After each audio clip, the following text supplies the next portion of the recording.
आपण मंदिरात जातो आणि जवळजवळ नकळतच आपला हात घंटेकडे जातो आणि आपण ती वाजवतो.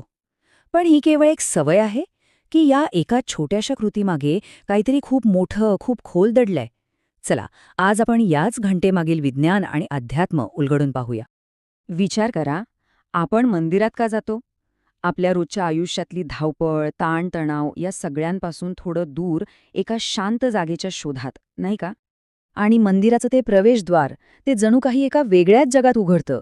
बाहेरच्या गोंगाटाच्या जगाला मागे सोडून आत पाऊल ठेवण्याची ती एक सीमारेषाच असते.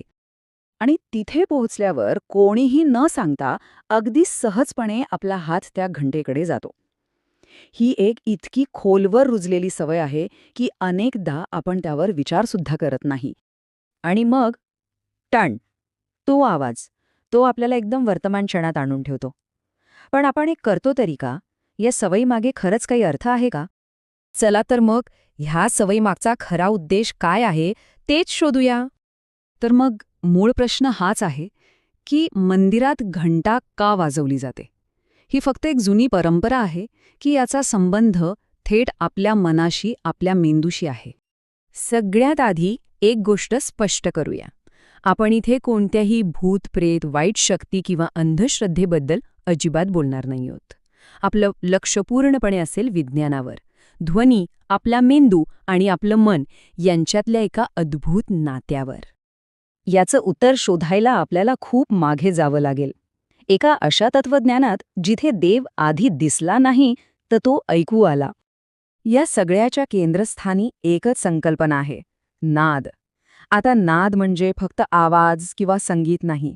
याचा खरा मूळ अर्थ आहे कंपन, व्हायब्रेशन. या संपूर्ण विश्वाचा अस्तित्वामागे असलेलं मूळ कंपन. यामागचा तर्क खूप सोपा पण तितकाच खोल आहे. जिथे कंपन आहे तिथे ऊर्जा आहे, आणि जिथे ऊर्जा आहे तिथेच चेतना म्हणजेच जीवन आहे. आणि याच विचारातून उपनिषदांमध्ये एक जबरदस्त संकल्पना मांडली गेली, ती म्हणजे नादब्रह्म. म्हणजेच नादच ब्रह्म आहे, नादच परमसत्य आहे. याचा अर्थ काय होतो की देव कुठेतरी वेगळा नाहीये. हे संपूर्ण विश्वच, हे अख्खं ब्रह्मांडच त्या कंपनाच्या रूपात देव आहे.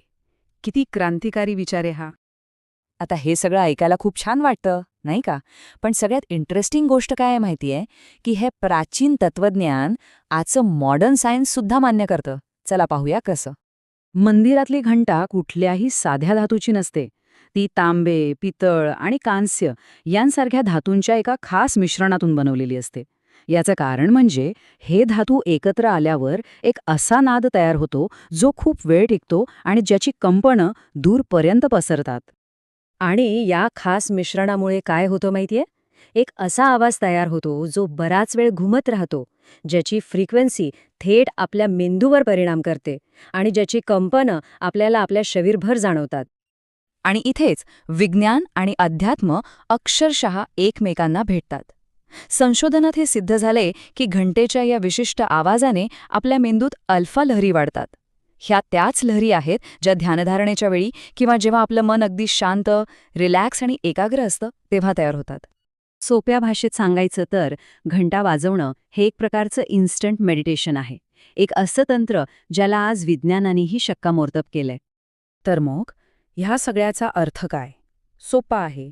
ती घंटा देवासाठी नाहीये, ती आपल्यासाठी आहे. आपल्या बाह्य मनाकडून आपल्या अंतर्मनापर्यंत पोहोचण्यासाठीचा तो एक पूल आहे. आणि म्हणूनच घंटा मंदिराच्या आत नाही तर दारात असते. ती बाहेरच्या धावपळीच्या जगातून आतल्या शांत जगात येण्याचा एक मार्ग आहे.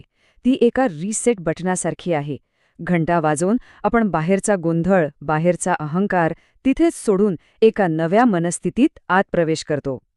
म्हणून हे लक्षात ठेवणं महत्त्वाचं आहे की घंटा वाजवणं म्हणजे देवाला हाक मारणं नाही, तर स्वतःच्या आतल्या चेतनेला जागं करणं आहे. मनातील विचारांची गर्दी थांबवून आता आणि इथे या क्षणात स्थिर होण्याची ती एक आठवण आहे. थोडक्यात काय, तर घंटेचा संबंध कोणत्याही भीती किंवा अंधश्रद्धेशी नाही, तिचा संबंध आहे आंतरिक शांती आणि आत्मजागरूकतेशी. आणि हेच या सगळ्याचं सार आहे. घंटा म्हणजे नुसतं दर्शन नाही तर अनुभूती. म्हणजे नुसतं डोळ्यांनी पाहणं आणि ते मनापासून अनुभवणं यातला तो पूल आहे. घंटा आपल्याला केवळ पाहण्यापलीकडे नेते आणि खरा अनुभव देते. तर मग पुढच्या वेळी जेव्हा मंदिरात जाल किंवा कुठेही घंटेचा आवाज ऐकू येईल, तेव्हा फक्त कानानी नाही तर मनाने ऐकण्याचा प्रयत्न कराल का? आपल्या आत होणारा तो सूक्ष्म बदल अनुभवण्याचा प्रयत्न कराल का? विचार नक्की करा.